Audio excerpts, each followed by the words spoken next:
Gold, trusted gold buyers. మీరు తాకట్టు పెట్టిన బంగారాన్ని విడిపించి ఈ రోజు ఉన్న మార్కెట్ ధరకు కొనబడను.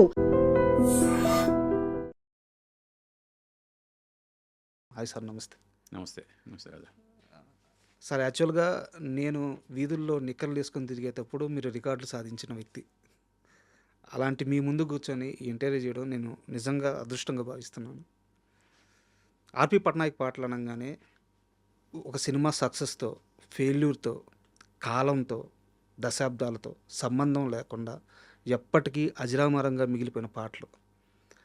ఆ రోజు మీరు ఆ పాటలు క్రియేట్ చేసేటప్పుడు ఈ పాటలు ఈ సినిమాకి ఉపయోగపడాలి అనే మైండ్ సెట్తో క్రియేట్ చేసేవారా?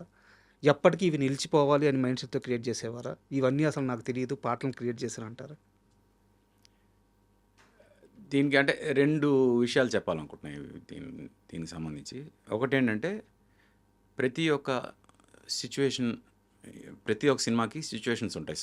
సాంగ్స్కి సంబంధించి ఆ పర్టికులర్ సాంగ్ ఆ సిచ్యువేషన్లో ఆ ఆర్టిస్టుల తోటి, ఆ హీరో హీరోయిన్ లేకపోతే క్యారెక్టర్స్ ఎవరైతే వాళ్ళ మీద ఆ సాంగ్ వస్తున్నప్పుడు ఆ పర్టికులర్ సీక్వెన్స్లో స్క్రీన్ మీద ఆ పాట ప్లే అవుతున్నప్పుడు నేను కంపోజ్ చేసిన ఈ పాట కనుక ఆ క్యారెక్టర్స్ మీద ప్లే అవుతూ వెళ్తుంటే థియేటర్లో ఎంతమంది లేచి వెళ్ళిపోతారు అనేది విజువలైజ్ చేసుకుంటాను. ఓకే. నేను ఎంత మంచి ట్యూన్ చేసినా ఎక్కువ మంది లేచి వెళ్ళిపోతారు అనే విజువల్ కనుక నాకు వస్తే ఆ ట్యూన్ కరెక్ట్ కాదని. అంటే అలా అని ఆ ట్యూను కరెక్ట్ కాదంటే ఆ సిచ్యువేషన్ కరెక్ట్ కాదని. ఇప్పుడు చాలా క్లైమాక్స్లో ఒక చాలా స్లో డ్యూయట్ అవుట్ పెట్టాము అనుకుందాం. అది ఆ టైంకి జనం పూర్తిగా ఇంకా టువర్డ్స్ ది క్లైమాక్స్ మూడ్లో ఉంటారు. Correct sir. వాళ్ళకి అక్కడ మూడ్ని డ్రాప్ చేసే స్లో డ్యూయట్ పెడితే డెఫినెట్లీ చెడిపోతారు. అదే స్లో డ్యూయట్ మీరు సెకండ్ హాఫ్లో ఫస్ట్ సాంగ్ అనుకోండి చూస్తారు. సేమ్ సాంగే, సేమ్ ట్యూనే, కానీ సిచ్యువేషన్ మారేసరికి దాని తాలూకా రిసీవింగ్ నేచర్ కూడా మారిపోద్ది. కరెక్ట్. సో నేను విజువలైజ్ చేసేటప్పుడు ఫస్ట్ ఈ సిచ్యువేషన్లో ఈ సాంగ్ ఈ ఆర్టిస్టుల మీద ప్లే అవుతున్నప్పుడు ఎంతమంది లేచెడిపోతారని ఫస్ట్ విజువలైజ్ చేసుకుంటాం. ఎంత మంచి ట్యూన్ అయినా నా విజువల్లో కనుక ఎక్కువ మంది లేచెడిపోతారు ఈ సాంగ్కి అనిపిస్తే నేను ఎట్టి పరిస్థితుల్లో ఆ సాంగ్ ఆ సిచ్యువేషన్కి వాడను sir. That is the first secret of my composition. రెండోది ఏంటంటే నాకు సంగీతం రాదు సార్. అందుకు నేను ఏ పాట చేసినా నాకు ఇచ్చిన సిచ్యువేషన్ని నా మనసుతో నేను ఫీల్ అవుతూ ఈ మనసు మ్యూజిక్ ఫామ్లో ఏం డీకోడ్ చేస్తుంది అనే దానితో నేను వర్క్ చేస్తాను. ఎప్పుడైతే మనసుతో చేస్తానో, బ్రెయిన్తో కాకుండా, నాలెడ్జ్తో కాకుండా మనసుతో చేస్తానో ఆటోమేటిక్గా ఇది మనసులకు చేరుతుందని ఒక ఇదేదైతే ఉందో అది ప్రూవ్ అయింది నా వర్క్లో. సార్. ఎప్పుడైతే మనసులను చేరిందో అది మెమొరీస్ తాలూకా బార్డర్స్ దాటేస్తుంది అనమాట. అంటే టెంపరీ మెమరీ బార్డర్ దాటేసి ఒక టైమ్లెస్ మెమరీకి వెళ్ళిపోతుంది. That is the reason why నేను అనుకోవడం, అంటే నా analysis, I may be wrong, నాకు తెలీదు, బట్ టైమ్లెస్ మ్యూజిక్ చాలా వరకు చేయగలగడానికి కారణం ఏంటంటే మనసుతో చేశాను కాబట్టి అని నా ఫీలింగ్. సార్, మీ సినిమా జర్నీ మాట్లాడే ముందు నాకు ఒక చిన్న డౌట్ ఉంది. లైఫ్లో ఎప్పుడైనా లవ్ ఫెయిల్యూర్ ఎదుర్కొన్నారా మీరు? ఏ ఇంటర్వ్యూలో ఎవరు మిమ్మల్ని ఈ క్వశ్చన్ అడగలేదు, ఎక్కడ మీరు దీనికి సమాధానం చెప్పలేదు. బట్ నాకు ఎందుకో బలంగా అనిపిస్తుంది, ఓ మంచి లవ్ ఫెయిల్యూర్ మీ జీవితంలో ఉంది అనిపిస్తుంది. లేదబ్బా అన్నట్టుగా ఫ్రాంక్గా లేదు. అంటే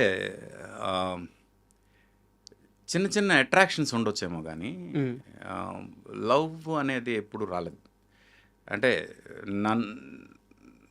నాకెవరు ప్రపోజ్ చేయలేదు, నేను ఎవరికి ప్రపోజ్ చేయలేదు.